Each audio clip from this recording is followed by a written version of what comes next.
Assalamualaikum warahmatullahi wabarakatuh. Salam jumpa lagi dengan channel Omah Zikir. Seperti biasa, kami hadir dengan kisah nyata yang menceritakan adanya desa gaib yang berada di Gunung Lawu. Narasumber kita kali ini adalah seorang sahabat yang berasal dari desa Sidomulyo, Kecamatan Cepiring. Dalam cerita kali ini, nama sengaja kami samarkan, meskipun kami tidak berusaha mengurangi pelajaran atau hikmah dari cerita yang kami angkat ini. Sebut saja namanya Sodik. Pak Sodik adalah seseorang yang tekun dalam belajar masalah spiritualitas. Tiap orang yang belajar spiritualitas biasanya gemar sekali mencari pengalaman-pengalaman mistis untuk menambah keyakinan dalam hatinya. Pak Sodik juga senang sekali mempelajari metafisika. Untuk mengasah ilmu dan menambah pengalamannya, Pak Sodik paling senang mengunjungi tokoh sakti yang linui. Ilmu gaib adalah hal yang paling disenangi oleh Pak Sodik. Diam-diam, ia ingin sekali membuka mata batinnya untuk bisa melihat alam gaib yang kasat mata itu. Untuk itu Pak Sodik mendatangi tokoh spiritualitas yang tinggal di daerah Klaten. Sebut saja namanya Ibu Sri. Sesampainya di rumah Ibu Sri, Pak Sodik bercerita panjang lebar. Keduanya saling memperkenalkan diri satu sama lain. Ilmu gaib adalah perkara yang paling sering diungkapkan oleh Pak Sodik. Juga keinginannya untuk bisa membuka mata batin. Ibu Sri tampak serius menanggapi apa yang diungkapkan oleh Pak Sodik itu. Untuk menuruti apa yang diinginkan oleh Pak Sodik itu bukan perkara mudah. Apalagi Pak Sodik adalah orang yang cukup berpengalaman dalam hal spiritualitas. Demi untuk menghormati tamunya itu, Ibu Sri akhirnya mengajak Pak Sodik untuk naik ke Gunung Lawu. Meskipun perjalanan hari itu cukup berat, karena harus mendaki sampai 5 km jauhnya, menyusuri jalan setapak di Gunung Lawu. Menurut Ibu Sri, alam gaib dan alam nyata itu sebenarnya tak ada bedanya. Hanya orang-orang yang memiliki kelebihan saja yang bisa melihat alam gaib. Sedang makhluk gaib yang kebanyakan dihuni oleh kaum jin, juga jin yang berilmu saja yang bisa melihat alam manusia. Sepanjang perjalanan, Ibu Sri menceritakan tentang desa gaib yang berada di Gunung Lawu. Hal itu dimaksudkan agar Pak Sodik paham dan tidak terkejut dengan keadaan di desa gaib itu. Di tengah perjalanan, saat Ibu Sri dan Pak Sodik sedang mendaki jalan setapak, ada seseorang yang mencegat keduanya dengan maksud mengantarkan mereka ke desa gaib itu. Desa gaib itu namanya Klenting Kuning. Kini 3 orang yang berjalan iring-iringan melewati jalan setapak yang mendaki. Perjalanan pun terasa melelahkan sekali.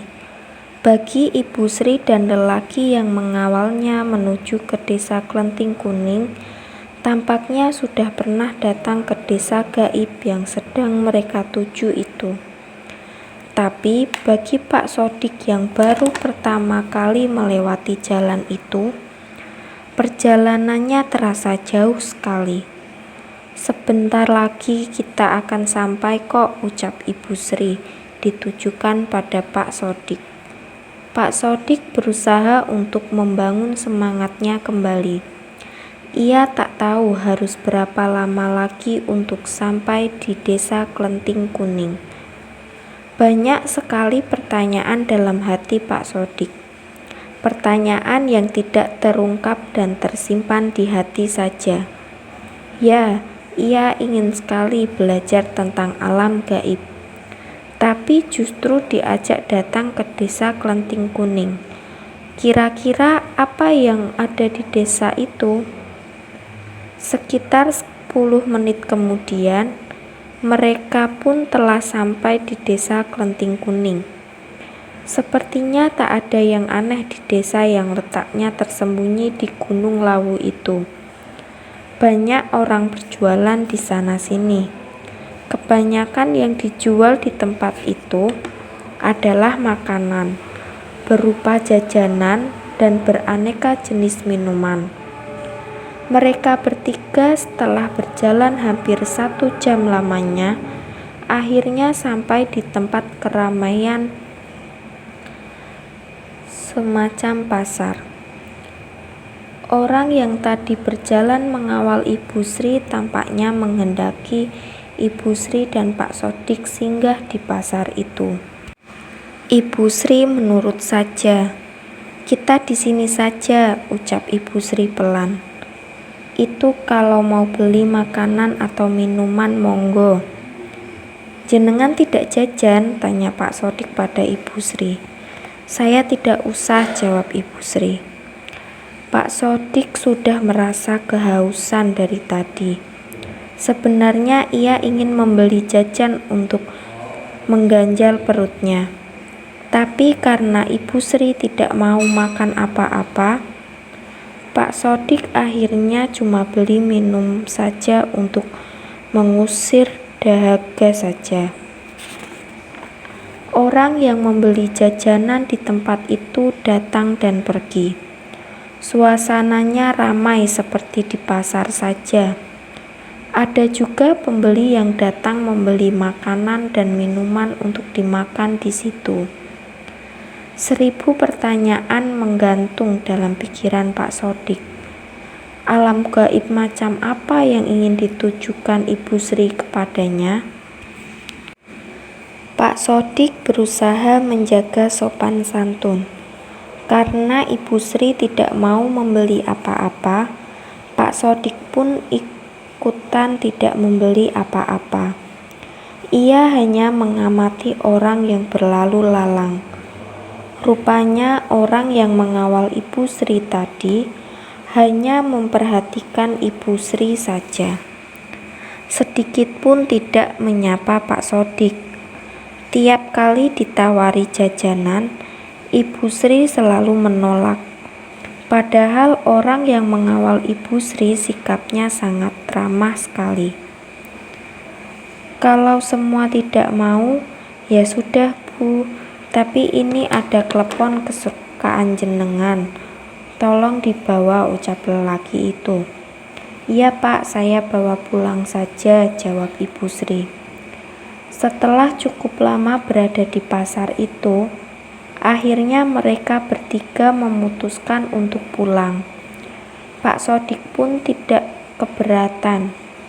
Buat apa datang jauh-jauh hanya untuk melihat orang jualan, gumam Pak Sodik dalam hati. Orang yang mengawal Ibu Sri tadi pamitan di tempat yang tadi saat ia bertemu dengan Ibu Sri dan Pak Sodik. Tinggal Ibu Sri dan Pak Sodik berjalan menuruni lereng Gunung Lawu.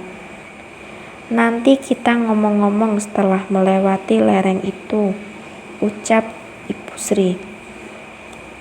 Pak Sodik mengangguk. Jenengan tahu kalau semua orang yang jualan dan membeli jajanan itu adalah bangsa jin? Tanya Ibu Sri.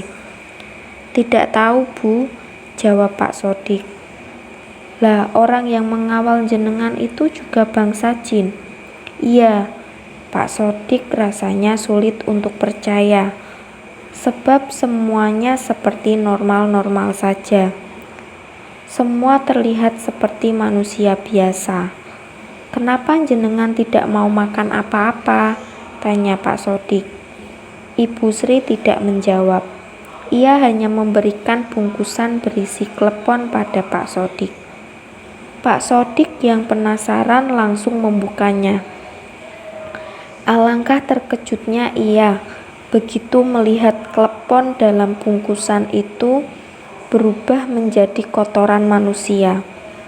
Pak Sodik seperti mau muntah. Lantas apa minuman yang dibelinya tadi? Tapi ia merasa bersyukur karena tidak makan apa-apa. Barulah ia yakin kalau pasar tadi memang pasarnya para jin. Demikian, wassalamualaikum warahmatullahi wabarakatuh.